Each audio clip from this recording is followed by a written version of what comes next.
Just finishing burning some beautiful white buffalo sage in my abalone shell. Just clearing the air, clearing some things. It's been a rough week for some people. It's been a rough week for a lot of us, I think. And that's okay, right? It's allowed to be tough sometimes. It's allowed to be a little bit challenging sometimes. But that's why we have these tools around us, right? We have all these tools and wonderful, beautiful tools and people and resources to help us get grounded, to help us get back into ourselves. And one of the tools that I like to use, especially before a video, is I'll burn a little bit of this beautiful white buffalo sage in my shell. Set a nice little intention for me, for all of us, for what we're about to talk about and learn, and go from there. So, yay, sage for you too. But today we're here to talk about a really interesting topic. So I posted something this morning, and the meme posted this morning said, "I feel ready for a relationship, but that doesn't mean I'm waiting for love." Or that doesn't mean that I'm waiting for one. I feel ready for a relationship, but that doesn't mean I'm waiting for one. Such an interesting thing, right? When we start thinking about what that means for each of us and what that means in our own lives and what that means with how we relate to other people. So here's the thing. Here's just like a little bit of background, just so you know kind of where I'm coming from. So I'm currently single. I've been single for about a year and a half or so. So I'm doing me. I'm doing this single life. It's a great thing. It's a wonderful thing. But one thing that I've learned throughout my singleness in this life is that searching for love never got me anywhere. When I actively was out there, when I was actively trying to pursue, when I was actively, getting out there and searching for it and doing all the apps and doing all of that stuff, just for me and just in my experience, it never found me.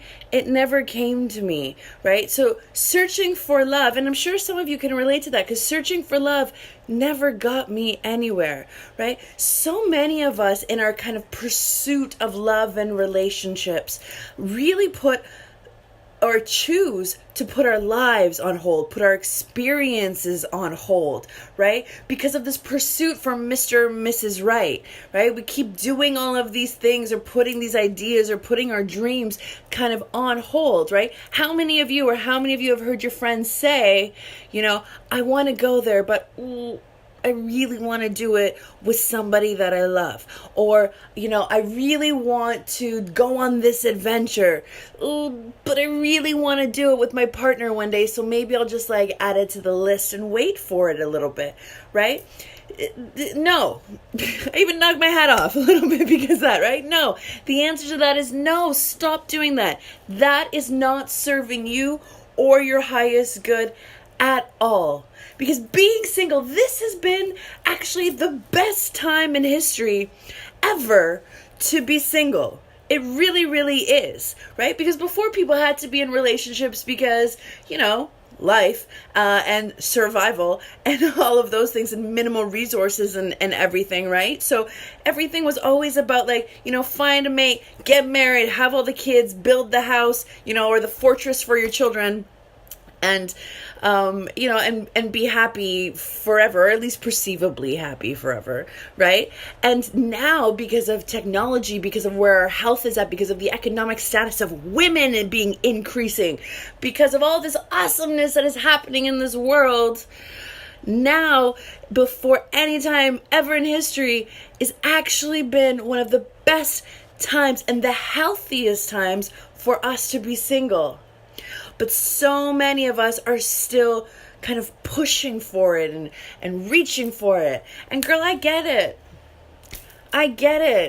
It is rough out there. And it can be really lonely sometimes, right? I totally get it.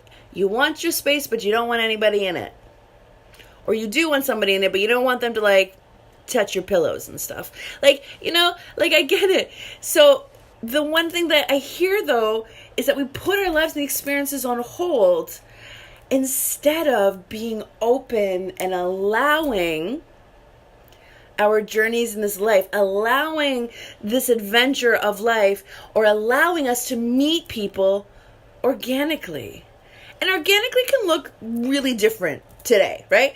Organically in like the 50s was like, meet the boy at like the at the chocolate shop and like, find a partner, meet a girl or a guy there, right? Organically now can mean, yeah, sure, meeting people at events, asking your friends to set you up, using a dating app, right? Meeting people organically means so many things to people now.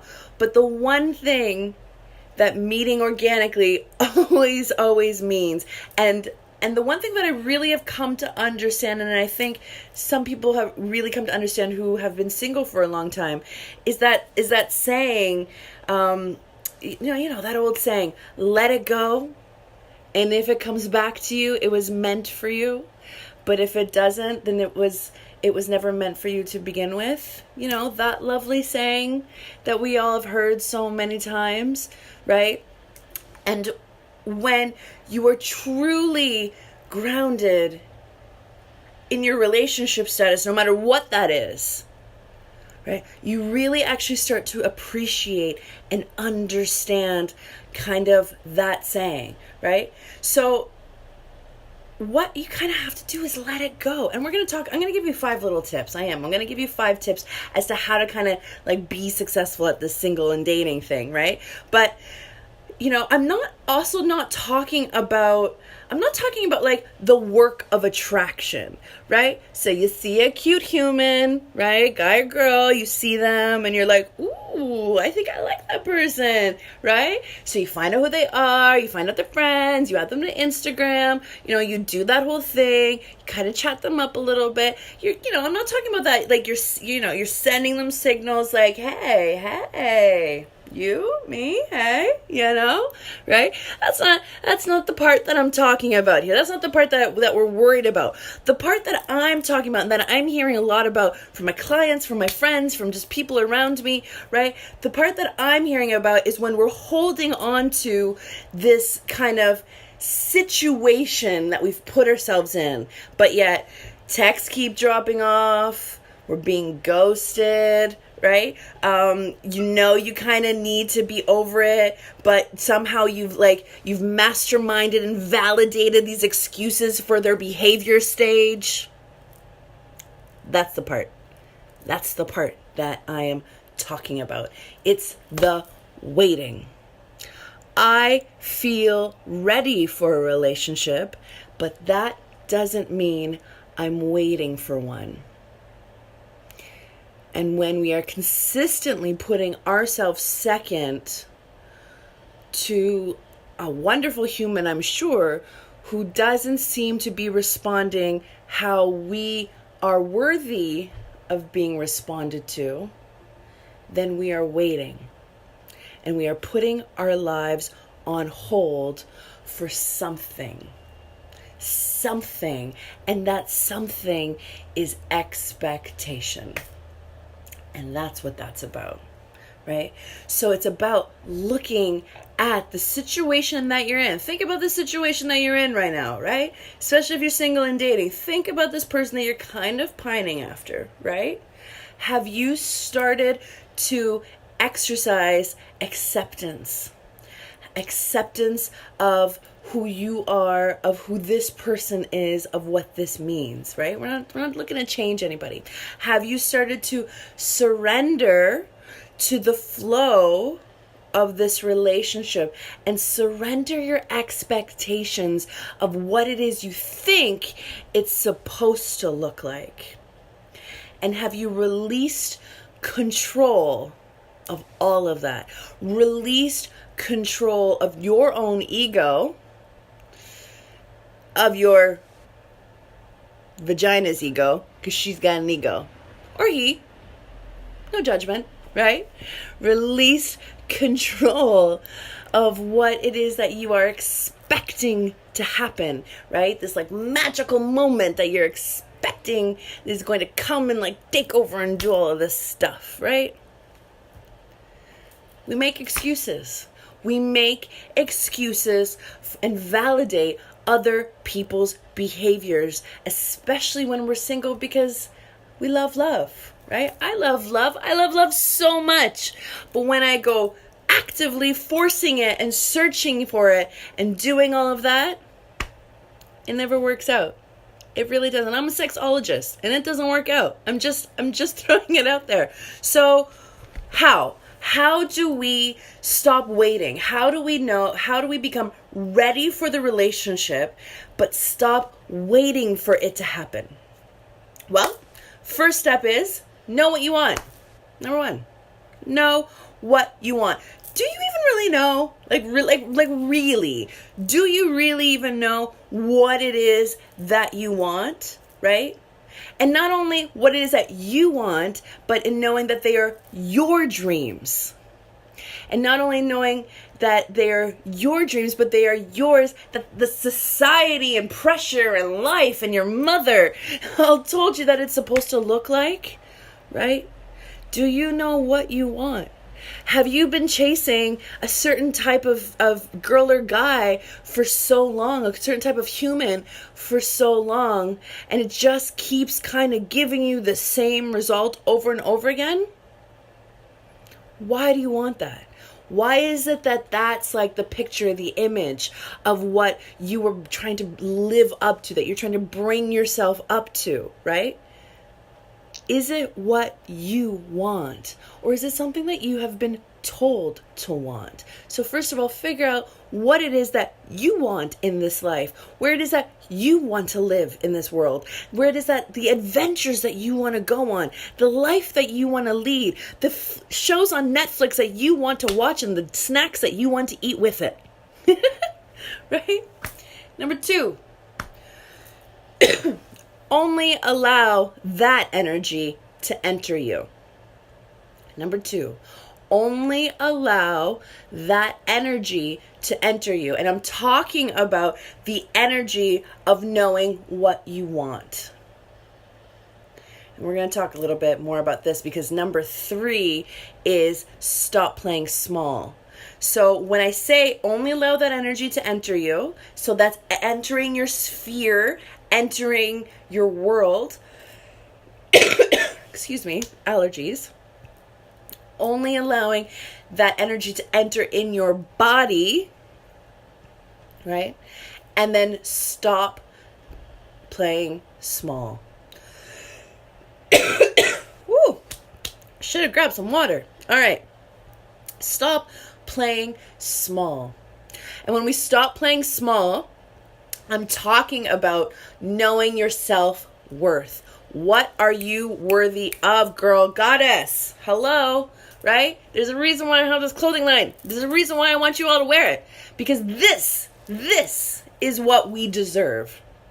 This is what I want our self-worth to really just like climb up to and accomplish and complete and be part of. I want you to know how worthy you are of people coming and meeting you where you're at, of giving you that love and affection that you deserve, of freaking texting you back, really, in this day and age. If they don't text you back, they don't deserve you. Just, it's really that simple. It really, really is that simple. That block, delete, cancel, clear button, woo, love it, right? So when you stop allowing that energy to enter you and you stop playing small, which is number 2 and 3, right? That means we've been there, done that, not doing it again. So no more texting your exes, no more sleeping with your exes, staying away, and stop picking up the people at the bar that you know are just a repeated pattern of the person you just broke up with, to the point that they might even look exactly like them, and that's why you're into them. You know what I'm talking about, right? So that's number 2 and 3. Number 4 is date yourself. Learn to date yourself, honestly. Honest to goodness, okay?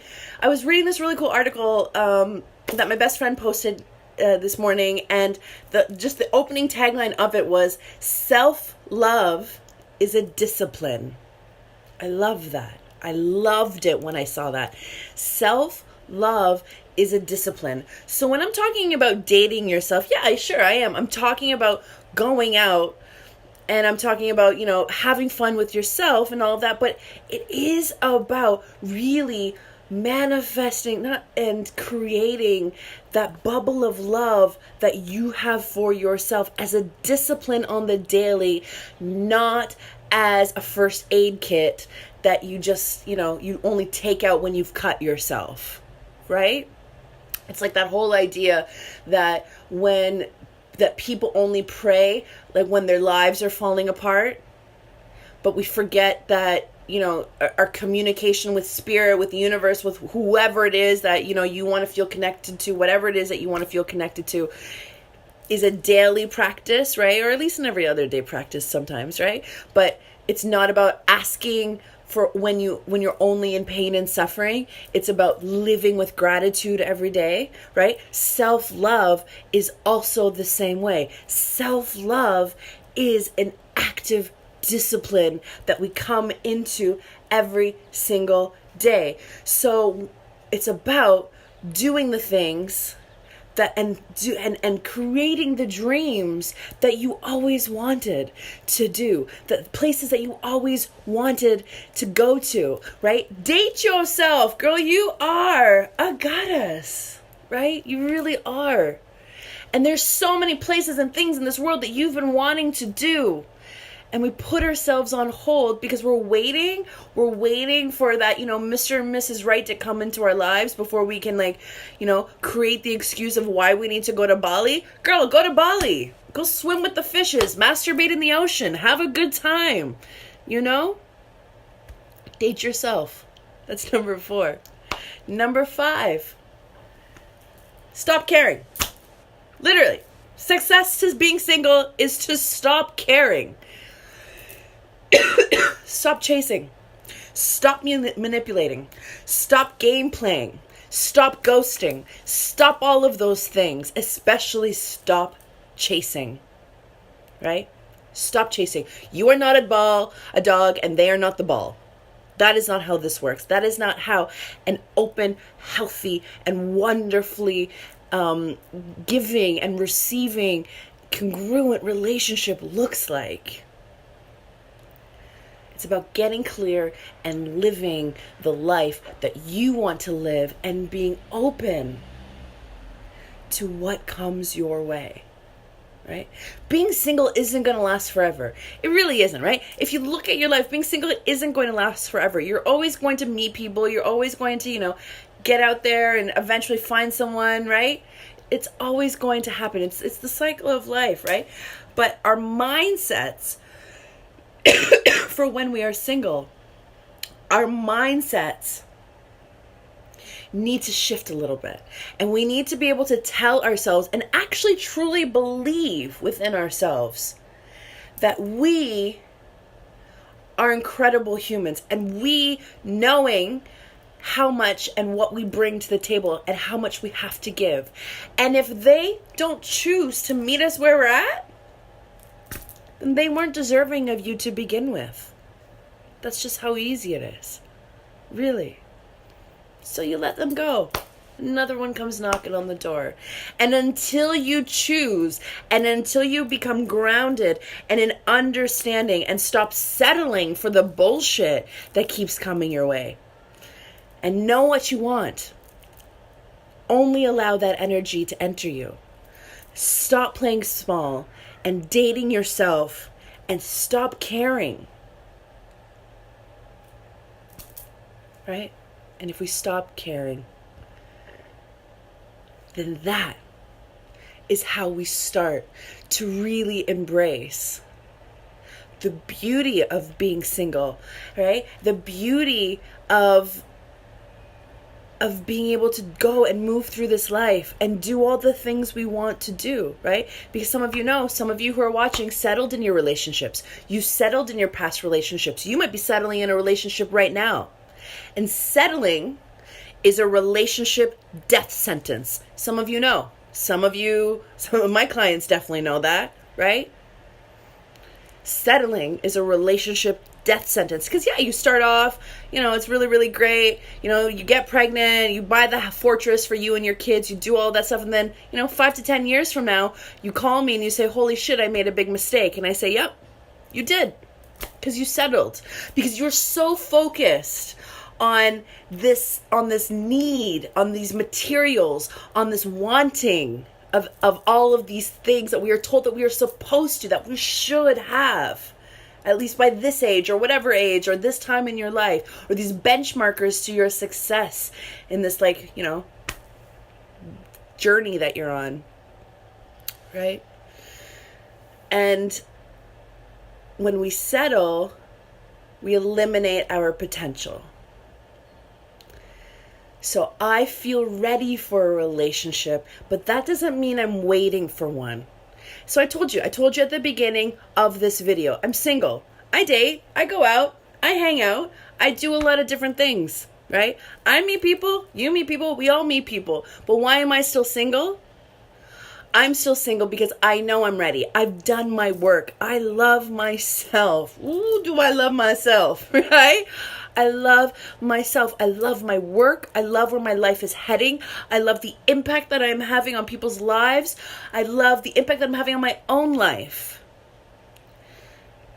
And it doesn't mean that I am waiting for a relationship to magically happen and appear. It means that I am actively loving every moment and every step of this living process, even the really shitty parts like some of us have been going through in this past week, right? I'm not waiting for it. But when it happens, I'll be ready. And I hope you will too. I hope this little video, this little ranty thing helped many of you who are watching. I love you so much. I thank you so much gratitude in my heart for each and every one of you. Thank you. Mwah. Have the best day. Bye.